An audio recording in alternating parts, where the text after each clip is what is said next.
میں یہ دیکھ کر حیران تھی، سام بالکل سامنے تھا، لیکن چاچا اور نورا کو نظر کیوں نہیں آ رہا تھا؟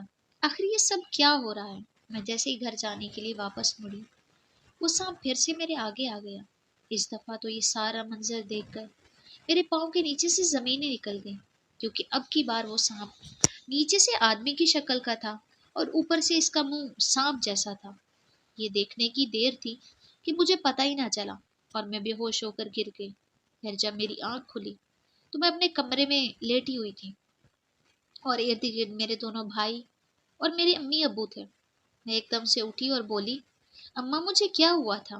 اماں بولی، تم باغ میں گئی تھی، وہاں اچانک سے تمہاری طبیعت خراب ہو گئی، تمہیں بھائی شیدا اور نورا لے کر آئے تھے، تم پورا ایک دن بے ہوش رہی ہو۔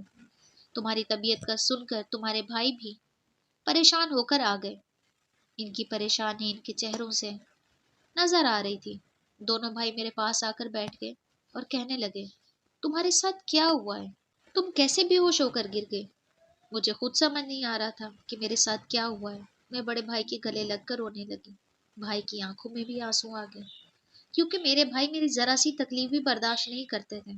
دوسرا بھائی بھی میرا ہاتھ پکڑ کر پوچھنے لگا، سبب بتاؤ، اگر کوئی پریشانی ہے تو۔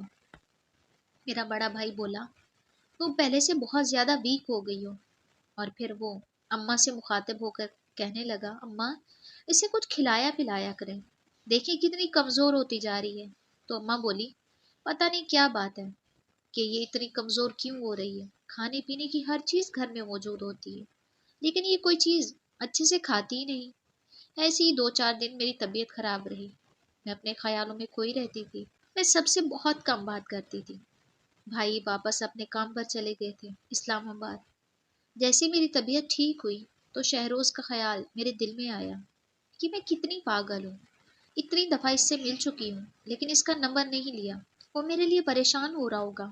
پھر مجھے خیال آیا کہ شاید چاچے شیدے نے اسے میرے بارے میں بتا دیا ہو، لیکن پھر میں سوچنے لگی کہ اس نے تھوڑی چاچے شیدے سے پوچھا ہوگا۔ میں اس کے بارے میں سوچ سوچ کر پاگل ہو رہی تھی کہ اچانک سے میں نے ارادہ بنایا کہ میں باغ میں جاؤں گی اور میں خود جا کر شہروز سے ملوں گی۔ میں نہا دھو کر کپڑے پہن کر جیسے ہی کمرے سے نکلی تو اماں مجھ سے پوچھنے لگی، کہاں جا رہی ہو صبح ہی صبح؟ تو میں بولی، اماں مندر رہ رہ کر تنگ آ گئی ہوں، میں باغ میں جا رہی ہوں۔ اماں گھبرا کر بولی، نہیں، آج تک میں نے تمہیں کبھی منع نہیں کیا، لیکن تم آج باغ نہیں جاؤ گی۔ امی نے مجھے روک لیا اور میں بھی کچھ نہیں کہہ سکی۔ میں دوبارہ سے اپنے کمرے میں چلی گئی، میرا دل گھبرانے لگا۔ میں ٹیرس پر چلی گئی۔ ٹیرس پہ جاتے ہی پہلی نظر مسجد پر پڑی تھی میری۔ ادھر ادھر کھڑی شہروز کے بارے میں سوچنے لگی۔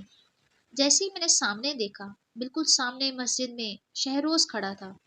میں یہ دیکھ کر بہت حیران ہوئی، ابھی تو وہاں کوئی نہیں تھا، تو ایک دم سے شہروز کیسے آ گیا؟ اسے دیکھ کر میرے چہرے پر مسکراہٹ آ گئی، لیکن وہ میری طرف نہیں دیکھ رہا تھا، وہ کوئی تسبیح پڑھ رہا تھا۔ مجھے یہ دیکھ کر بہت حیرت ہوئی کہ وہ مجھے اگنور کیوں کر رہا ہے۔ میں کافی دیر وہاں کھڑی رہی، لیکن اس نے میری طرف ایک بار بھی نہیں دیکھا۔ میں جیسی کمرے میں آئی، میں نے ایک کتاب اٹھائی اور اپنی گود میں رکھ کر میری نظر کتاب پر تھی، لیکن دھیان میرا شہروز کی طرف تھا۔ اتنے میں مجھے اپنے پیچھے کسی کے ہونے کا احساس ہوا۔ میں نے جیسے پیچھے مڑ کر دیکھا تو وہاں پر شہروز کھڑا تھا۔ میں یہ دیکھ کر حیران ہو گئی تو وہ بولا، میں تمہارا 2-3 دن سے انتظار کر رہا تھا لیکن تم باغ میں نہیں آئی، میں نے سوچا کیوں نہ تمہارے گھر آ جاؤں۔ میں باہر جھانکتے ہوئے دیکھنے لگی کہ اگر اماں نے دیکھ لیا تو کیا ہوگا۔ تو وہ بولا، گھبراؤ نہیں، مجھے یہاں کوئی بھی نہیں دیکھے گا۔ میں اس کی بات پر بہت حیران ہوئی کہ اتنا اطمینان سے یہ بات کیسے کہہ رہا ہے۔ میں نے کہا، ایسے کیسے ہو سکتا ہے؟ ابھی اماں اوپر آئیں تو انہوں نے اگر تمہیں دیکھ لیا تو پتہ نہیں کیا ہو جائے گا۔ اس نے میرا ہاتھ پکڑا اور مجھے بیڈ پر بٹھایا، بالکل میرے سامنے بیٹھ کے، اور بولا، تم ٹینشن نہ لو۔ اور پھر وہ مجھے کہنے لگا، میں جب تک تمہیں نہ دیکھوں مجھے سکون ہی نہیں آتا، میں تم سے ڈھیر ساری باتیں کرنا چاہتا ہوں۔ شہروز کافی دیر میرے پاس بیٹھا رہا اور مجھ سے باتیں کرتا رہا۔ اتنے میں کسی کے قدموں کی آواز سنائی دینے لگی۔ میں ایک دم سے ڈر گئی اور بولی، شہروز تم کہیں چھپ جاؤ، لگ رہا ہے امی ادھر ہی آ رہی ہیں۔ وہ بڑے اطمینان سے بیٹھا تھا اور بولا، تم بالکل فکر نہ کرو، اگر تمہاری امی آ رہی ہیں تو وہ مجھے نہیں دیکھیں گی۔ اتنے میں امی کمرے میں داخل ہو گئی میرے ایک دم سے جیسے ہی جان نکل گئی. بس اب میری شامت آ گئی. میں ابھی یہ سوچ رہی تھی کہ آگے کا جو منظر میں نے دیکھا، میرے پاؤں کے نیچے سے زمین ہی نکل گئی. امی مجھے کہہ رہی تھی، صبح اٹھو کھانا کھا لو، تم نے صبح سے کچھ بھی نہیں کھایا، اگر زیادہ کمزور ہو گئی تو تمہارے بھائی ناراض ہوں گے. میں یہ سوچ رہی تھی کہ امی کو شہروز نظر کیوں نہیں آ رہا، جبکہ شہروز نے میرا ہاتھ پکڑا ہوا تھا. اتنی بات کہہ کر امی واپس چلی گئی. شہروز بولا، دیکھا، میں نے کہا تھا نا تمہاری امی مجھے نہیں دیکھے گی. لیکن آج جو میں نے شہروز میں دیکھا تھا وہ دیکھ کر میں بہت حیران ہو گئی. شہروز کی آنکھوں میں مجھے دھاری دار سانپ کی شکل نظر آ رہی تھی. مجھے شہروز سے ڈر محسوس ہونے لگا. میں نے اس سے پوچھا، تمہاری آنکھوں میں کیا ہے؟ تو ایک دم سے آنکھیں بند کرنے لگا. ایسا لگ رہا تھا جیسے وہ کچھ چھپا رہا ہے. اس نے کہا نہیں صبا، ایسا کچھ بھی نہیں ہے. میں دیکھ کر حیران ہو رہی تھی. اس کے جسم میں بھی کچھ تبدیلی محسوس ہو رہی تھی.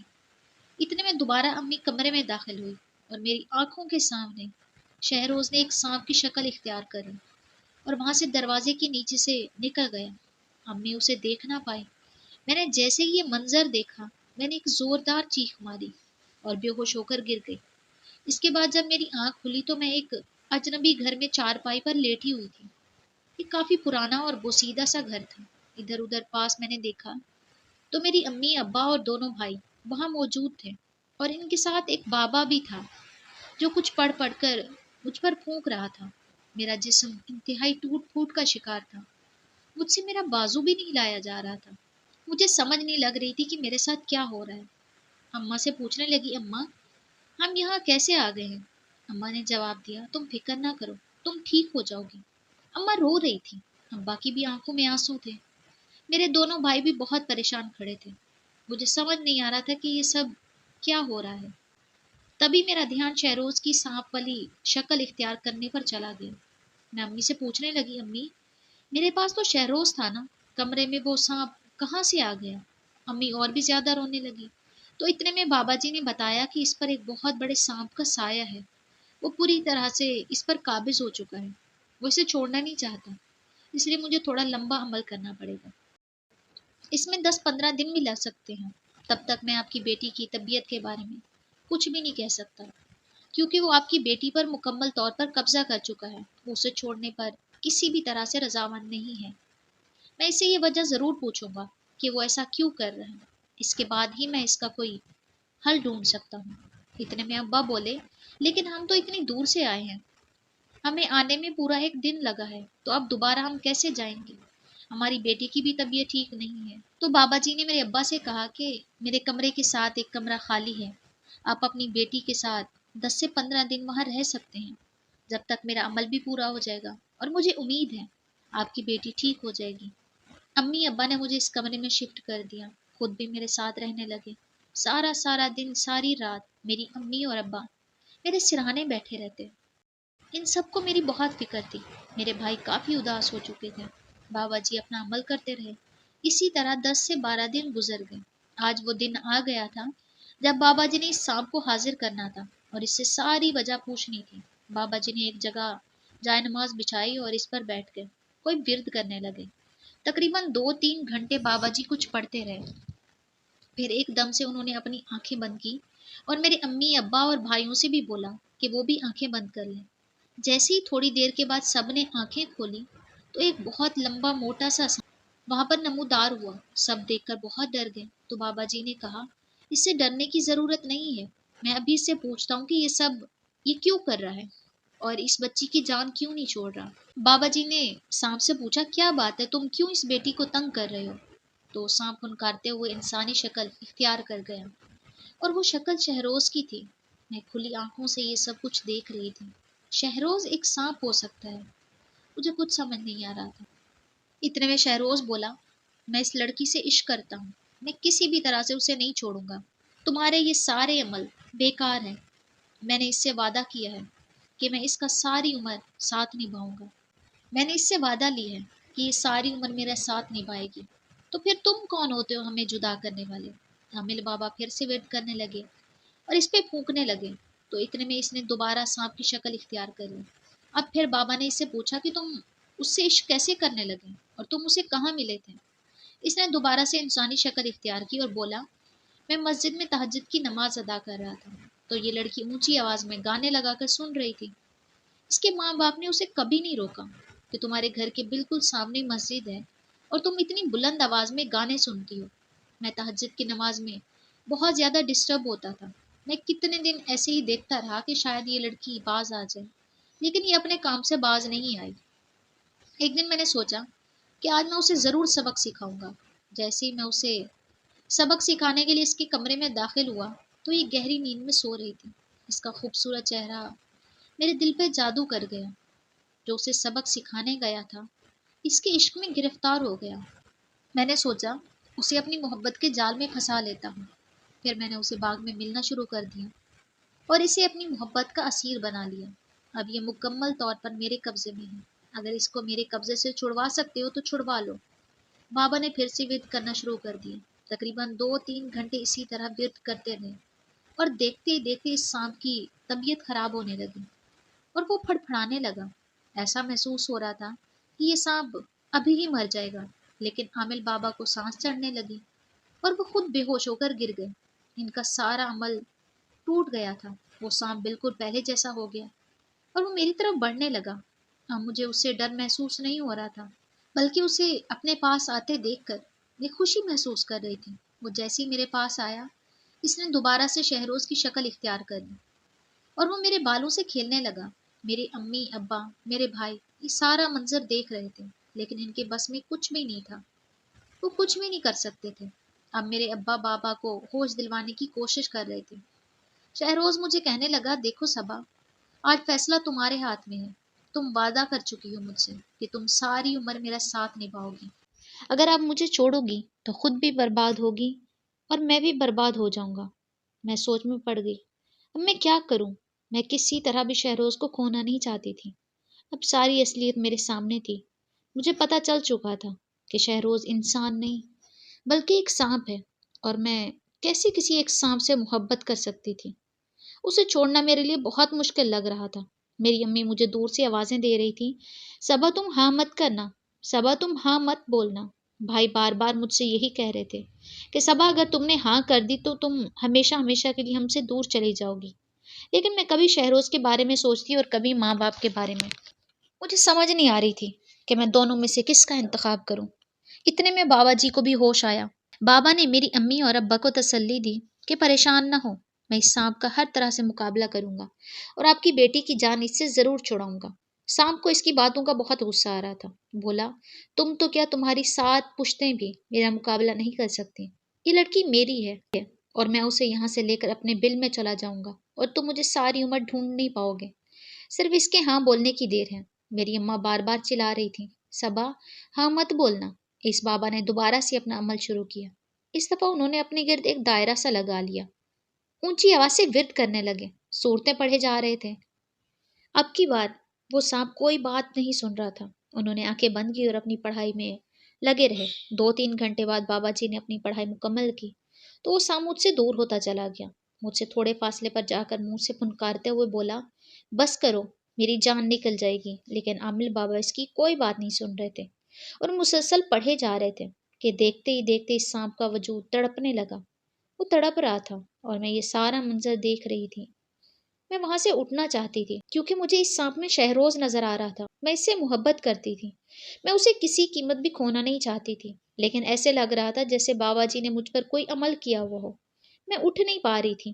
وہ سانپ تڑپ رہا تھا۔ تڑپتے تڑپتے اس کی بس ہو گئی اور وہ کہنے لگا، ٹھیک ہے، میں اس لڑکی کو چھوڑ دوں گا، لیکن میری جان بخش دو۔ میں اب کبھی واپس اس لڑکی کی طرف نہیں آؤں گا، بلکہ اب کبھی بھی میں اپنے بل سے بھی نہیں نکلوں گا۔ مجھے چھوڑ دو، اللہ کے واسطے مجھے چھوڑ دو۔ میں بھی ایک مسلمان ہوں، تہجد گزار ہوں، میرے حال پہ رحم کرو۔ یہ سب سن کر بابا جی نے اپنا عمل بند کر دیا اور بولے، چلو ٹھیک ہے، میں تمہاری بات پہ عمل کر لیتا ہوں، تم یہاں سے چلے جاؤ۔ اب کبھی بھی اس لڑکی کے بارے میں نہ سوچنا۔ وہ سانپ میری طرف دیکھتا ہوا پھنکار رہا تھا۔ آہستہ آہستہ وہاں سے نکلنا شروع ہوا اور دیکھتے ہی دیکھتے میری آنکھوں سے اوجھل ہو گیا۔ پھر مجھے نہیں پتا چلا کہ میں کس ٹائم بے ہوش ہو گئی، اور پھر جب دوبارہ میری آنکھ کھلی تو میں اپنے کمرے میں بیڈ پہ لیٹی تھی۔ میری طبیعت کافی زیادہ خراب ہو گئی تھی۔ میں اتنی زیادہ کمزور ہو گئی تھی کہ میں اٹھ کر واش روم تک نہیں جا سکتی تھی، لیکن اس ٹائم مجھے میرے گھر والوں کا مضبوط سہارا میسر تھا۔ سب نے میرا بہت ساتھ دیا، میرے بھائیوں نے، میری امی ابا نے میرا بہت خیال رکھا، اور میں کچھ ہی دنوں میں بالکل تندرست ہو گئی۔ اب مجھے کچھ بھی یاد نہیں رہا تھا۔ اس دن سے میں نے ارادہ کر لیا، اب کوئی بھی الٹا سیدھا کام نہیں کروں گی اور 5 ٹائم کی نماز پڑھوں گی۔ اس دن سے لے کر آج تک میں نے اللہ سے لو لگا لی۔ اگر میں کسی سے سچی محبت کرتی ہوں تو میرے اللہ کی ذات ہے۔ میں سارا سارا دن قرآن مجید پڑھتی رہتی، 5 وقت کی نماز پڑھتی، تہجد پڑھتی۔ میرے گھر والے بہت خوش تھے۔ میں شادی نہیں کرنا چاہتی تھی اور بار بار انکار بھی کر رہی تھی، لیکن گھر والوں کے سمجھانے سے مجھے سمجھ آ گئی کہ شادی بھی ضروری ہے، یہ بھی ہمارے نبی صلی اللہ علیہ وآلہ وسلم کی سنت ہے۔ اسی لیے میں نے شادی کے لیے ہاں کر دی۔ میرا ایک بہت اچھے گھرانے سے رشتہ آیا، لڑکا بہت ہی نیک اور پرہیزگار تھا۔ میرے ماں باپ نے رشتے کے لیے ہاں کر دی۔ اب میں فیضان کے ساتھ اپنی زندگی ہنسی خوشی گزار رہی ہوں۔ فیضان میرا بہت خیال رکھتے ہیں۔ فیضان حافظ قرآن ہے، انہوں نے مجھے ہر طرح کی دینی تعلیم دی ہے۔ اپنی زندگی ہنسی خوشی گزار رہی ہوں۔ اب کوئی بھی شہروز جیسا بہروپیہ صاحب کبھی میری زندگی میں نہیں آ سکتا۔ میں اللہ کا شکر ادا کرتی ہوں کہ اللہ نے مجھے اتنا اچھا جیون ساتھی دیا۔ اگر آپ کو میری یہ سٹوری پسند آئی ہو تو میرے چینل کو لائک شیئر سبسکرائب کریں۔ اللہ حافظ۔